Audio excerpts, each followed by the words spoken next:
किसान भाइयों को डॉक्टर रामकुशल सिंह, सलाहकार the Saksaria Biswa sugar factory की तरफ से सादर अभिनंदन।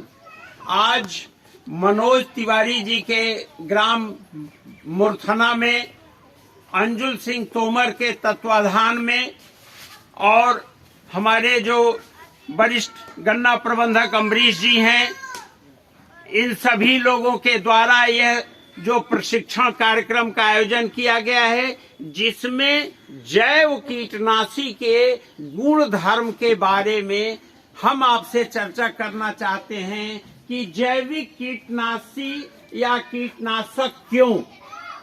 तो मित्रों, हम आपको बताना चाहते हैं कि पूरे दुनिया में सबसे ज्यादा सिंथेटिक रसायन का या सिंथेटिक कीटनाशक का उपयोग हुआ है, जिसके कारण से पूरी दुनिया में तरह तरह की बीमारियां फैल गई हैं और प्रदूषण हो रहा है। हमारे जितने भी देश हैं, भारत भी इसमें काफी आगे निकल चुका है। Brazil, America, Canada, Taiwan, China, ये सारे देश जैविक अपना रहे हैं और परम सौभाग्य का विषय है कि भारत देश में सिक्किम राज्य पूर्णतया जैविक राज्य घोषित कर दिया गया है। वहाँ रासायनिक खादों का मोदी जी ने बैन कर रखा है। मोदी सरकार के निर्णय के अनुसार आज सिक्किम के किसानों की जो आर्थिक स्थिति है उनमें बहुत सुधार हुआ है। तो हम गौ माता आधारित खेती के बारे में आपसे चाहेंगे कि आप गौ माता का महत्व समझें और इसके साथ एक नारा लगाएं कि गौ माता की है पुकार, गौ माता की है पुकार। मित्रों, जहर मुक्त आहार के लिए हमें गौ माता का संरक्षण करना होगा।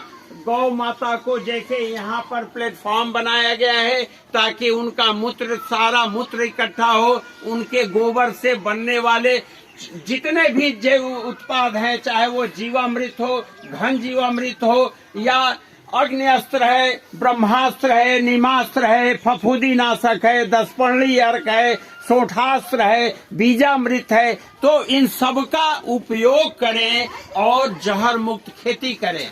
हम आपको अब कीटनाशक के बारे में बताना चाहते हैं कि दुनिया में कुल जो कीटनाशक हैं उनमें, जैसा कि अभी मैंने आपसे चर्चा की कि रासायनिक कीटनाशक का उपयोग, जिसको आप सिंथेटिक रसायन भी कह सकते हैं, इसका उपयोग करने से पूरे वातावरण को प्रदूषित किया गया है। हमारी मिट्टी वो अनुपजाऊ हो गई है, उसमें अब उपज की क्षमता बहुत कम हो रही है, केचुआ गायब हो गया है। तो दूसरे तरह के जो कीटनाशक हैं उनमें प्रमुख रूप से माइक्रोबायोलॉजी के जो सूक्ष्म जीवाणु आधारित कीटनाशक हैं, जिसमें फफूंदी नाशक जो घुलनशील कीटनाशक है, जिसमें सबसे ज्यादा आपने ट्राइकोडर्मा हार्जियानम या ट्राइकोडर्मा विरिडी का उपयोग किया। बिस्वा चीनी मिल क्षेत्र के किसान गवाह हैं कि ट्राइकोडर्मा विरिडी के उपयोग से आपने 238 को काना मुक्त कर दिया और 238 से आपने भरपूर लाभ उठा रहे हैं। आपकी नकल अन्य लोग करके ट्राइकोडर्मा को अपना रहे हैं। दूसरी चीज की जो बेवेरिया बैसियाना और मेटाराइजम एनाइसोपोली, स्यूडोमोनास फ्लोरिसेंस, ये कुछ ऐसे जैव कीटनाशक हैं जिनका उपयोग सबसे ज्यादा आज विश्व में हो रहा है।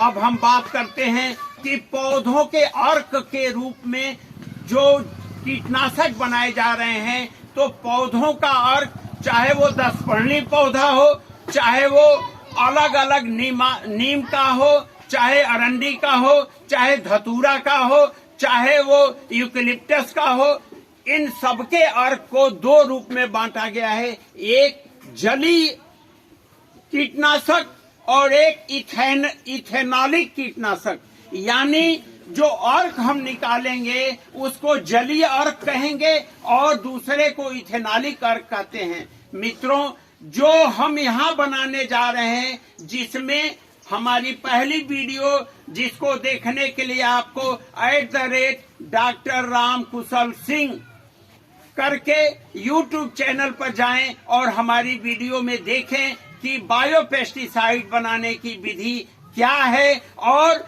इसका थोड़ा सा हम आपको बता देते हैं कि इसमें आवश्यक सामग्री जो चाहिए वो चाहिए गाय का प्लेटफॉर्म जिसमें मूत्र इकट्ठा हो, आपके पास प्लास्टिक का ड्रम होना चाहिए, प्लास्टिक या जस्ते के बर्तन होने चाहिए और कम से कम 80 लीटर गाय का मूत्र होना चाहिए। आप 180 लीटर भी रख सकते हैं। साथ में आपको जो गुड़ या गन्ने का रस 3 लीटर या 4 लीटर अपनी आवश्यकता के अनुसार, तंबाकू 1 किलोग्राम चाहिए, कली चूना 100 ग्राम न्यूट्रलाइज करने के लिए चाहिए, गाय का गोबर 2 से 5 किलोग्राम पानी में इसको घोल देंगे तो ये तुरंत जो है इसकी जो जहरीली गैस है वो निकल जाएगी। हरी मिर्च 2 किलोग्राम, इसका भी अर्क जरूरी है।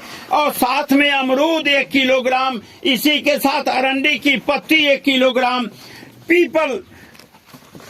पपीता की पत्ती, गाजर घास, हर्बिसाइड बनाने के लिए गाजर की घास भी 1 किलोग्राम, पार्थेनियम भी आप डाल सकते हैं। इसी तरह से ये कनेर है, कनेर के साथ मदार का दूध आप जानते हैं बहुत ही जहरीला होता है, तो मदार का दूध 1 किलोग्राम। इसी तरह से आपके पास जो है धतूरा की पत्ती या धतूरा का फल बहुत ही जहरीला होता है, लहसुन जिसमें डाइएलिल प्रोपिल सल्फाइड होता है और एंटीबायोटिक होता है, नीम की पत्ती सर्वविदित है, विश्व में सबसे ज्यादा कंपनियां नीम के आधारित जैव कीटनाशक बना रही हैं। हल्दी आधा किलोग्राम, गेंदा का फूल या गेंदा की पत्ती, और जिसके पास गेंदा का फूल उपलब्ध न हो बेशरम की पत्ती का उपयोग करे। इसी के साथ अदरक भी आधा किलोग्राम चाहिए। ये सारे जो पौधे हैं ये बदबूदार हैं या जहरीले हैं, तो हम इस बदबूदार, जहरीले या खाने में कसैले इन सभी का उपयोग करके हम आपके लिए इथेनॉलिक कीटनाशक की बात करते हैं, क्योंकि गाय का गोबर और ये गन्ने का रस और जब गाय का मूत्र, ये सभी जब क्रिया करते हैं तो जैसे हाइड्रोजन गैस होता है, ऑक्सीजन गैस होता है, लेकिन दोनों के मिश्रण से पानी बनता है जो जीवन जीने के लिए अति आवश्यक है। उसी तरह से रासायनिक क्रियाओं की वजह से ये जो इथेनॉल बनता है, फर्मेंटेशन होता है, फर्मेंटेशन का जो एंड प्रोडक्ट है वो शुगर के, इसमें सब में जो शुगर है वो छोटे छोटे अवयवों में टूट जाते हैं, ऊर्जा उत्पन्न होती है, बबल्स आते हैं और ये जो विखंडन होता है इसमें जितने भी इनके एल्केलॉइड हैं पौधों के वो बाहर आ जाते हैं। और इथेनॉल में चूंकि एंड प्रोडक्ट इसमें इथेनॉल होता है, तो इथेनॉल में जब 1 महीने तक सुबह दोपहर शाम इसको चलाते हैं तो इथेनॉल में ये जब रहता है तो इसको सालों आप रखेंगे, ये खराब नहीं होगा। और मैं तो कह रहा हूँ कि सिस्टमिक रेजिस्टेंस पैदा करने के लिए, जैसे कोविड में आपने जिसने टीका लगवाया, जिसने काढ़ा पिया, उनके ऊपर कोविड का दुष्प्रभाव नहीं पड़ा, इसी तरह से मैं आपसे चाहूंगा कि आप अपने सभी फसलों में, चाहे वो अनाज हो, तेल हो, सब्जी हो, फल हो, सभी में आप आधा लीटर, ये 1 महीने के बाद जो इथेनॉलिक मिश्रण आपको प्राप्त होगा रासायनिक क्रिया के उपरांत, जिसमें सब कुछ बदबूदार और जो जहरीले हैं, रासायनिक क्रिया होने के बाद वहां इनका न तो आपको गाय के मूत्र का महक पता चलेगा, न ही गाय के गोबर का पता चलेगा, बल्कि ये दूसरे ढंग से इसमें रासायनिक परिवर्तन हो जाएगा। और इसका लाभ उठाने के लिए आधा लीटर ये 20 लीटर पानी में आप अपने सभी फसलों में स्प्रे करें या सिंचाई के साथ दें, तो उससे क्या है कि पौधों में रेसिस्टेंस पैदा होगा। वो कीड़ों के प्रति सहनशील हो जाएंगे। उनके ऊपर न तो कीड़े अटैक कर पाएंगे, न ही कोई मक्खी या कोई फ्लाई या कोई भी इवन जानवर भी खाने नहीं जाएगा। क्योंकि आप सब जानते हैं कि चाहे गाय हो चाहे कोई भी जानवर जो फसल का नुकसान पहुंचाने जा रहे हैं, वो अपने मूत्र अपने मल को नहीं खाएंगे। तो आपको कई तरह से फायदा होगा। और ये जो फसल सुरक्षा चक्र है, इसको अपनाने से पर्यावरण में व्यापक सुधार होगा। आप जो नारा है कि गौ माता की है पुकार, जहर मुक्त हो सबका आहार, ये फलीभूत होगा। और मित्रों, मैं ये भी कहना चाहता हूँ कि जो जैव कीटनाशक आप प्रयोग में ले रहे हैं, जो पौधों से आधारित है, ये सब कुछ आपके घर के पास उपलब्ध है। इसका आप उपभोग करेंगे तो आपका पर्यावरण प्रदूषित नहीं होगा। आपकी जो मिट्टी है वो उपजाऊ हो जाएगी, उसमें कार्बन नाइट्रोजन का रेशियो बढ़ेगा, उसमें जो है पीएच की वैल्यू न क्षारीय होगी न अम्लीय होगी, उसमें ईसी बढ़ेगी। कहने का मतलब केचुआ वापस आएगा।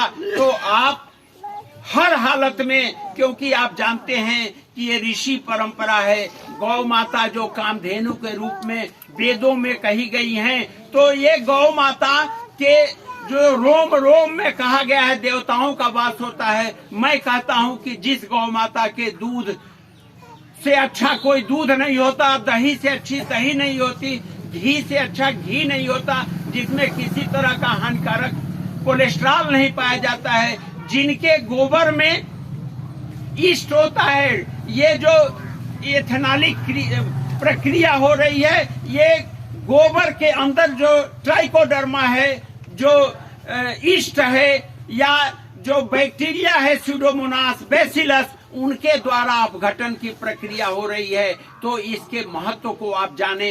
और वेद वाक्य है कि सर्वे भवन्तु सुखिनः सर्वे सन्तु निरामया सर्वे भद्राणि पश्यन्तु मा कश्चित् दुःख भाग् भवेत्। जय।